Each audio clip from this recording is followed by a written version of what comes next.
Assalamualaikum warahmatullahi wabarakatuh. Waalaikumsalam Waalaikumsalam warahmatullahi warahmatullahi wabarakatuh. wabarakatuh. Terima kasih untuk teman-teman yang telah meluangkan waktunya pada malam hari ini. Di sini kita akan membahas cerpen yang berjudul Di Atas Tanah Reta, karya Indra Tranggono. Teman-teman bisa membaca cerpen ini di Kompas ID. Nah, eh, sebenarnya eh, sebenarnya cerpen ini bercerita memang tentang Tanah Reta apa bagaimana? Yang Zatil baca itu tidak sesuai dengan judulnya, itu di atas tanah retak. Karena cerpen ini sebenarnya mengisahkan tentang kisah tragis seorang gadis desa yang bernama Maruti yang menjadi korban ketidakadilan dan pelecehan. Ia hidup dalam kemiskinan dan kekeringan serta kekerasan. Hingga akhirnya ia dibunuh oleh seseorang yang memiliki kekuasaan sehingga kematiannya seolah-olah ditutup-tutupi sebagai bunuh diri. Gitu sih asli isi dari cerpen itu. Nah, cerpen ini kan tadi yang berjudul tentang Di Atas Tanah Reta. Kenapa di dalam cerita cerpen ini terdapat pembunuhan? Izin yang sih menjawab ya. Judulnya tadi kan di atas tanah retak. Kenapa isinya tentang pembunuhan? Karena di atas tanah retak itu bukan cuma soal tentang tanah yang kering, tapi juga melambangkan kehidupan yang rusak dan juga penuh tekanan. Eh, jadi pembunuhan dalam cerita itu sebenarnya akibat dari kondisi hidup yang retak karena kan juga tidak mendapat keadilan dari segi ekonomi, sosial, terus juga moral masyarakat tentang masyarakat-masyarakat di sana. Oh iya, di dalam cerpen itu kalau boleh tahu penokohnya penokohnya itu tentang apa ya? Penokohannya yang secara eh, mental atau psikis? Eh, izin menjawab ya. Kalau secara psikis, si Maruti ini dia tabah dan kuat. Terus dia juga penuh tekanan batin. Kalau Dan menambahkan secara kalau secara apanya secara fisiknya gimana? apa? Kalau Secara secara fisik fisik.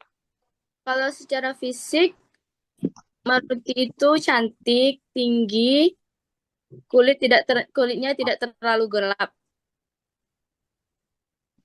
oh Itu berarti kalau dia tuh kayak gadis desa yang itu ya? Kembang desa ya, ya Iya, kembang. tentang di kembang desa.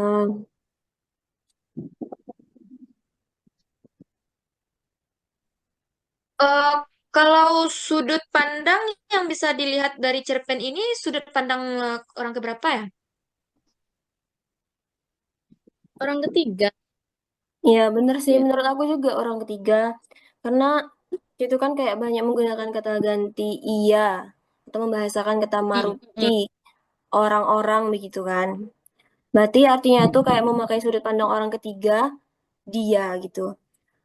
Kayak penceritanya itu kayak berada di luar cerita, terus dia mengetahui banyak kejadian gitu di dalam cerita cerpen ini, banyak mengetahui banyak kejadian. Nah, lalu dia juga tahu kejadian-kejadian tersembunyi yang dialami oleh Maruti gitu. Jadi kayak aku menyimpulkan itu sepertinya sudut pandang orang ketiga begitu. Kok menurut teman-teman bagaimana? Kok dari dilihat Ya dari mungkin saja ciri-cirinya itu seperti itu ya kan? ya bisa tetangga atau orang dekat yang tahu kisah Maruti itu sebenarnya.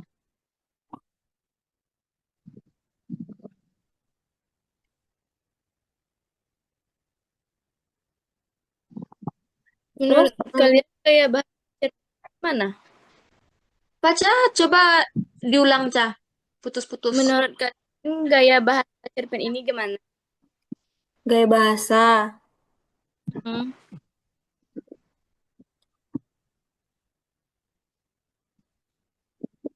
Gaya bahasa tuh dia tuh banyak menggunakan majas ya. Terus deskripsinya itu kuat. Misalnya tuh kayak di kalimat tangis mereka mencakar-cakar udara pagi.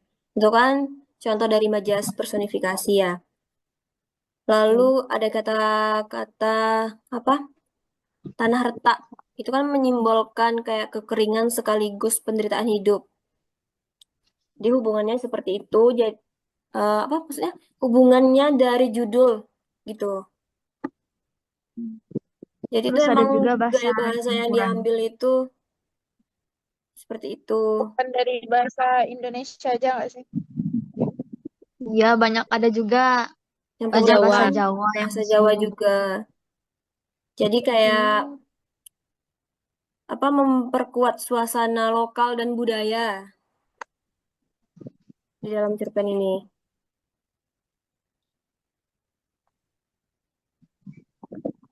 Nah, tadi latar belum ya? Latarnya gimana?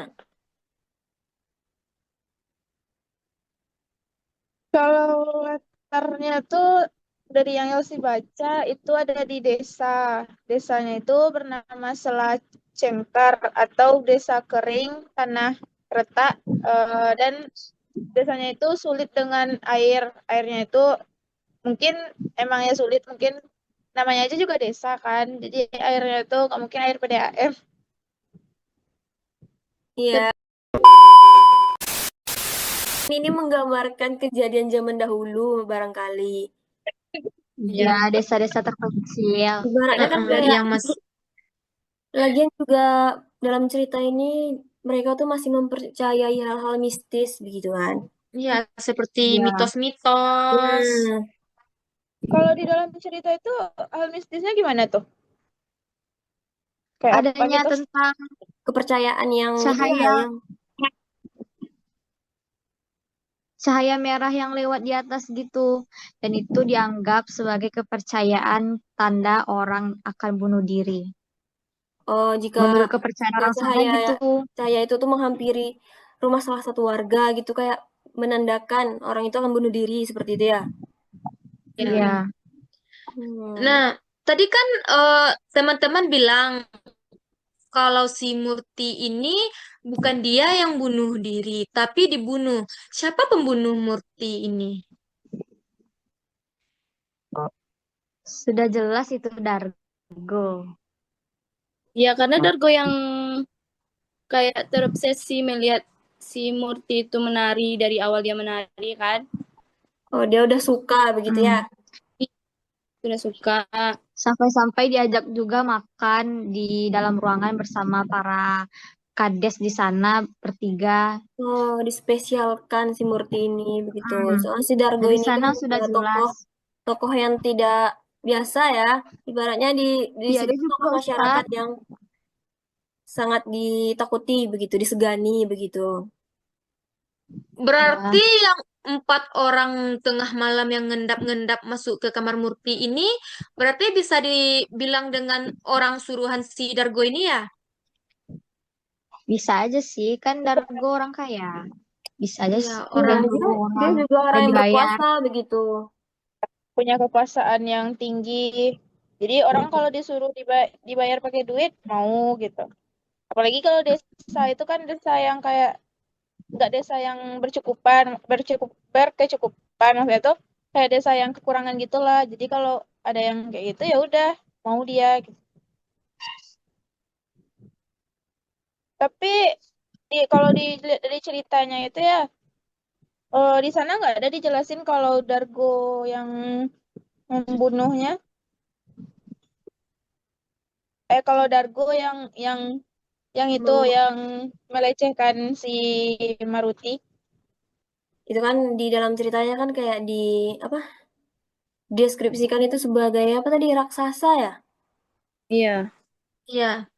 tidak disebutkan secara langsung seperti itu.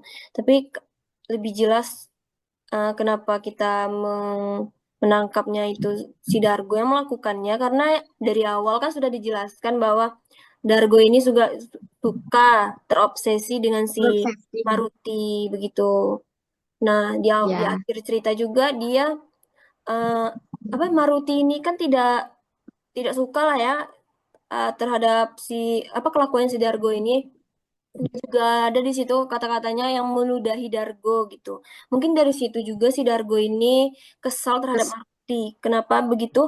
Eh, seperti apa? Dengan begitu dia menyuruh eh, menyewa orang suruhan begitu untuk membunuh si Murti. Tapi di Maruti seolah-olah dibuat seperti bunuh diri begitu. Soalnya kepercayaan mereka tuh kan masih orang-orang lama begitu ya. Jadi orang mereka tuh juga percaya katanya me- apa kena apa itu namanya? baru. Cahaya-cahaya itu kepercayaan-kepercayaan mereka itu. Oh, cahaya merah itu. Nah, tadi kan kita telah mendiskusikan cerpen ini. Jadi menurut teman-teman, kesimpulan yang ada di cerpen ini apa? Izin menjawab ya, kalau menurut Elsie, ceritanya itu menarik. Kata-katanya itu juga tidak apa ya, tidak sulit dipahami. Cuman ada juga yang tentang ceritanya itu terlalu menuntun tentang hal-hal mistis yang tentang desa. Terus juga kesimpulannya itu tentang sebenarnya ternyata si Maruti, Maruti itu tidak tidak bunuh diri, melainkan dia itu dibunuh oleh 4 orang yang disuruh Dargo. oleh pejabat, yang disuruh oleh Gargone. Nah, terus juga Maruti itu terus juga ia kan karena mengalami penderitaan yang di dan diperlakukan tidak adil oleh orang yang berkuasa. Namun warga di desa sana kan juga percaya tentang hal mistis, tetapi eh, di sana itu orang-orang di sana itu tidak mencari kebenaran apakah emang Maruti itu bunuh diri, alasannya kenapa atau gimana. Eh, Terus juga kejahatannya itu bisa ditutupin kan karena dia punya kekuasaan yang besar. Eh, Mungkin kalau ada pesan dari Yelsi, kita itu harus berani melawan ketidakadilan, walaupun kita tidak punya eh, duit atau wewenangan yang tinggi, tapi kita harus melawan keadilan dan tidak mudah percaya pada hal yang untuk menutupi kebenaran. Oh, jadi begitu menurut teman-teman ya kesimpulan dari cerpen tersebut. Ya. Atau mungkin ada tambahan dari teman-teman lain?